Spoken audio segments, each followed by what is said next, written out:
order. This is the subcommittee's second hearing of the fiscal year 2021 budget cycle, and we are pleased to be joined by the Administrator of the Transportation Security Administration, David Pekoski. Welcome.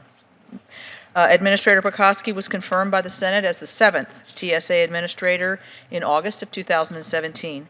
Prior to joining TSA, Administrator Pekoski served as the 26th Vice Commander of the United States Coast Guard. He has demonstrated expertise in his counterterrorism, crisis management, strategic planning initiatives, and skills that are very useful as he served as the acting Deputy Secretary of Homeland Security for several months last year, and thank you for that service. He has received numerous awards for his years of service, including the Homeland Security Distinguished Service Medal, Coast Guard Distinguished Service Medal, and the Meritorious Service Medal. I'm glad to be joined today by the ranking member, Senator Tester. Senator Tester and I have been working together to consider the fiscal year 2021 budget request, and we look forward to the insight from Administrator Pekoski today. I would like to mention there's a lot going on, and so we'll probably have members floating in and out throughout the hearing. The Transportation Security Administration has proven to be one of the most crucial components to the Department of Homeland Security's mission of safeguarding our people, homeland, and values from current and emerging threats, both domestically and internationally. I would like to say, Administrator Pekoski, that the men and women of the TSA are a source of great pride for all of us in this country.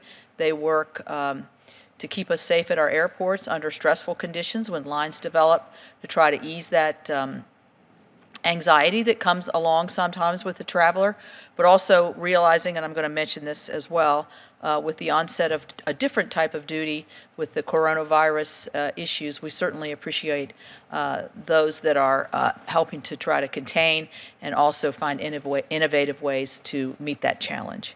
Since its inception in 2001, TSA could be considered the face of the department, interacting with more than 2 million passengers every day through screening checkpoints across the nation.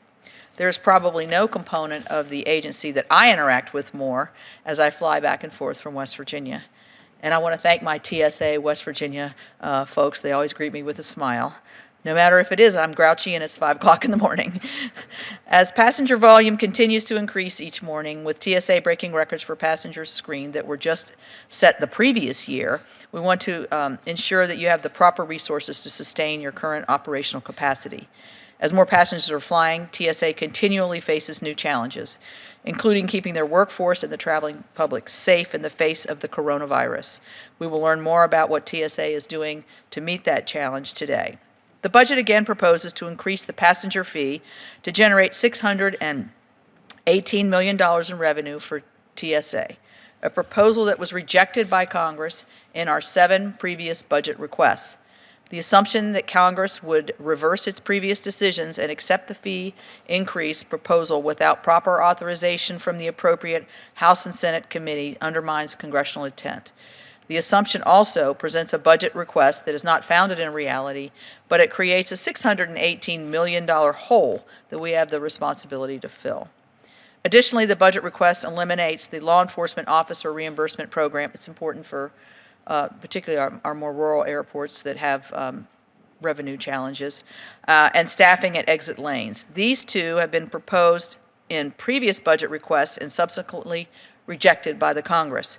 I hope you will enlighten my fellow colleagues and me by explaining your rationale for including these proposals once again in the FY21 request, and whether or not cutting these programs has any merit.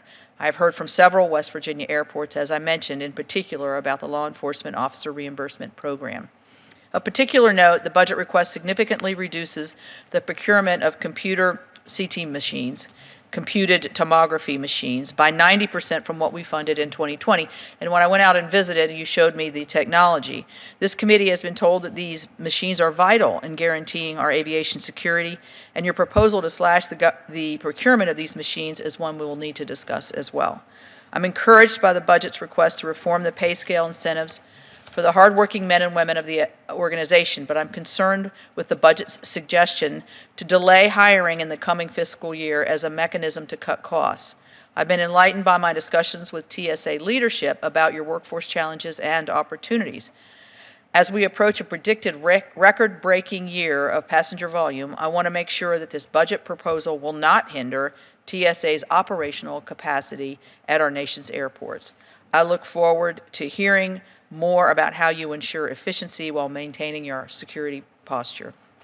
While most think of transportation officers at screening checkpoints in airports when they think of TSA, like my friends I mentioned at the Yeager Airport, I want to note that TSA's mission spans to multimodal security efforts, including roads, railroads, bridges, tunnels, and ports. And we want to make sure that you have the proper resources to carry out all of TSA's missions, including those that are lesser known.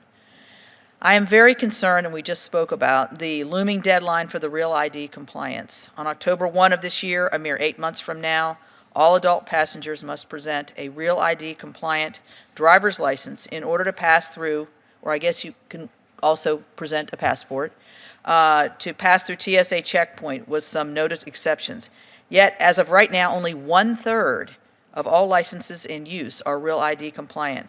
I look forward to hearing from the administrator about TSA's efforts to ensure that the traveling public is aware of this requirement and to hear about contingency plans in case significant gains are not seen in the Real ID compliance. Administrator Pekoski, thank you for appearing for us today. Please keep us updated on what you need to continue your critical mission. I have enjoyed our conversations and my visits to your facilities to meet your dedicated workforce, and I look forward to doing so. I will now turn to our